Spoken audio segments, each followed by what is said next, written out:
પોષણ સપ્તાહની ઉજવણી ચાલુ થઈ છે. પોષણ સપ્તાહ એટલે આરોગ્યલક્ષી પોષણ. અને પહેલા સગર્ભાબેનને પહેલા 1000 દિવસ યોગ્ય પોષણ અને દેખભાળ જરૂરી છે. ડાયેરિયાની બીમારીથી બચવા, બાળકોને ડાયેરિયા જેવી બીમારીઓથી બચાવી શકાય.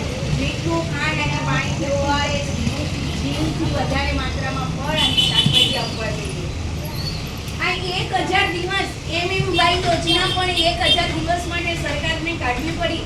તો આપણે પણ જાગૃત થઈ જઈએ. તો આવા યોજના, આવા પ્રોગ્રામ તમારી જાગૃતતા ખાતર સરકાર યોજે છે.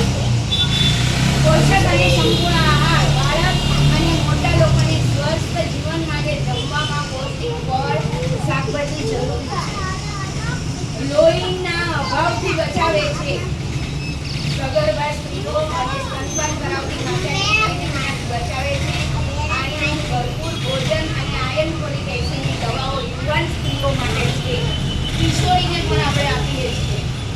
સ્વચ્છતા અને શુદ્ધ પીવાનું પાણી, સાફ પીવાના પાણી માટે શૌચાલયને હાથ ધોવા માટે ડાયેરિયાથી બચાવે છે અને પોષણના પ્રભાવને વધારે છે.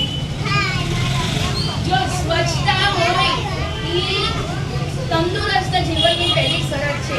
બાળકને જમાડતા પહેલા, રસોઈ કરતા પહેલા સાબુથી હાથ ધોવા, 5 સ્ટેપથી ધોવા. એકલા આવામાં હાથ ધોઈ નહીં નાખવાના. નખમાં હોય, વચ્ચે હોય, આંગળાની જેવા તેવા કપડાથી સાબુથી હાથ ધોયેલા ઘૂસવાના પણ નહીં. આમ કરતે સુકાઈ જાય હાથ સ્વચ્છ.